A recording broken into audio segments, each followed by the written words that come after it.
18/07/2014 թվականը Երևանի քաղաքապետարանը կայացրել է վարչական տույժ նշանակելու մասին որոշում, համաձայն որի անձին տուգանել է 5000 դրամի չափով ավտոկայանը տեղից օգտվելու, սակայն ավտոկայանը տեղի համար գումար չվճարելու համար։ Մեր կողմից պահանջ է ներկայացվել դատարան այդ վարչական ակտը վճարելու վերաբերյալ, որոնց ընթացքում բարձրացվել են մի շարք իրավական հարցեր, հարցադրումներ, իրավական խնդիրներ, որոնք գոյություն ունեն այդ ոլորտում։ Սակայն ես կներկայացնեմ կոնկրետ հակիրճ այն կոնկրետ հիմնախնդիրները, որոնք կարծում ենք, որ առավել կարևոր են։ Մասնավորապես նշեմ, որ գումարի չափը, որը սահմանված է Երևանի համայնքի ավականու կողմից, ինքը սահմանված է կոնկրետ ավականու որոշմամբ։ Ինչը տվյալ դեպքում մեր կարծիքով այդքան էլ իրավաչափ չի, ինչու, որովհետև դա իրենց ներկայացնում է տեղական տուրք, իսկ Սահմանադրության 83 պրիմ 5-րդ հոդվածով հստակ սահմանվում է, որ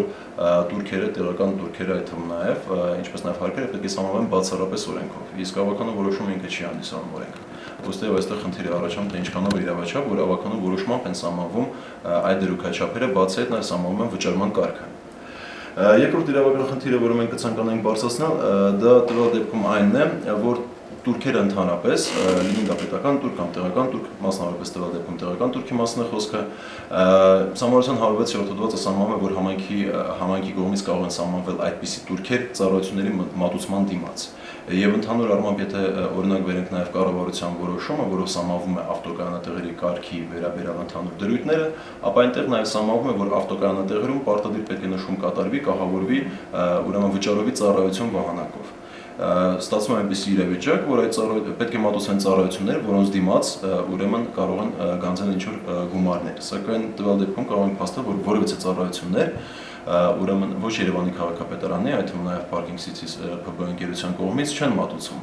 Ավելին նաև նշեմ, որ այստեղ հարց է առաջանում, իսկ օրինակ այն անձինք, ովքեր կայանում են այդ ավտոկայանատեղերում իրենց ավտոմեքենաները, ապահովված են արդյոք նրանով, որ եթե իրենց ավտոմեքենաներին ինչ-որ վնաս պատճառվի, ապա այդ վնասը օրինակ կհատուցվի Երևան համայնքի կողմից կամ օրինակ նույն Parking Cities ՓԲ ընկերության կողմից։ Իրավական տեսանկյունից ստացվում է, որ ոչ, ինչու, որովհետև կառավարության որոշման համաձայն ուրեմն այդ ավտոկայանատեղերում չի ապահովում, ճիշտ սահմանված չէ ապահովման ծառայությունը։ Այսինքն դա նշանակում է, որ նույնիսկ այդպիսի ծառայություն իրենք չեն մատուցում։ Եվ նման պայմաններում հարց է առաջանում ընդհանրապես լավ, իսկ ինչ ծառայություն է ի վերջո մատուցվում այդ գումարի դիմաց։ Այսինքն ինչ նպատակով է այն գանձվում զուտ նրա համար, որ քաղաքացին օգտվում է այդ ավտոկայանատեղից։ Դրանք հարցադրումներ են, որոնք կարծում եմ, որ կարևոր են եւ առավել նշանակություն ունեն, եւ նաեւ այդ հիմքերն են, որոնք մեր կողմից բարձրացվեցին նաեւ դատարանում։ Բացի այդ նաեւ մեր կողմից ուրեմն ներկայացվել էր այսպիսի նաև հիմնավորում, որ հակառակ դեպքում, եթե այդ տուրքը, որը որ վճարվում է, դրա դիմաց որևէ ծառայություն չի մատուցվում, ուրեմն ինքը ստացվում է, որ չի տարբերվում ուղղակի հարկից, որովհետև եթե մենք օրենսդրորեն վերցնենք, իրավական նորմով, մասնավորապես հարկերի մասին 3-րդ հոդվածի համաձայն, հարկն է, որ հանդիսանում է պետության եւ հասարակության բարիքների նպատակով վճարման ենթակա գումար։ Եվ նման պայմաններում ստացվում է, որ եթե որևէ ծառայություն չի մատուցվում, ուրեմն այդ գումարը ինքը չի կարող հանդիսանալ տուրք, ինքը կարող է լինել ինչ-որ հարկատեսակ, կոպիտ ասած։ Կարծում ենք, որ դա իրավական խնդիրներ են, որոնք անհրաժեշտ են կանոնակարգման։ Մեր կողմից բարձրացված հարցերի վերաբերյալ, որոնք բազմաթիվ են եւ ոչ միայն նրանք, որոնք իմ կողմից մատնանշվեցին, մեր կողմից պահանջ ներկայացվեց դատարան, որպեսզի այդ վարչական ակտը վերացվի։ Հետագայում ես նշեմ, որ Երևանի քաղաքապետարանը կայացրել էր որոշում, որով վերացել էր իր սեփական որոշումը վարչական տույժի ենթարկելու վերաբերյալ եւ բնականաբար այդ հիմքով արդեն դատարանը գործի վարույթը կարճել է։ Նշեմ նաեւ, որ բացի այս գործից ունենք եւս նմանատիպ մի հատ գործ, որը այս պահին գտնվում է քննության փուլում, դեռևս դրա ճակատագիրը անորոշ է, սպասում ենք զարգացումների, դեռևս դատական նիստ նշանակված չէ, ըստ էության նոր պետք է սկսվի այդ ամբողջ գործընթացը այդ գործի հետ կապված։ Եվ ճիշտ ասած, չգիտենք ինչ տեղի կունենա եւ միգուցե վարչական դատարանը մերժի մեր կողմից ներկայացված պահանջը,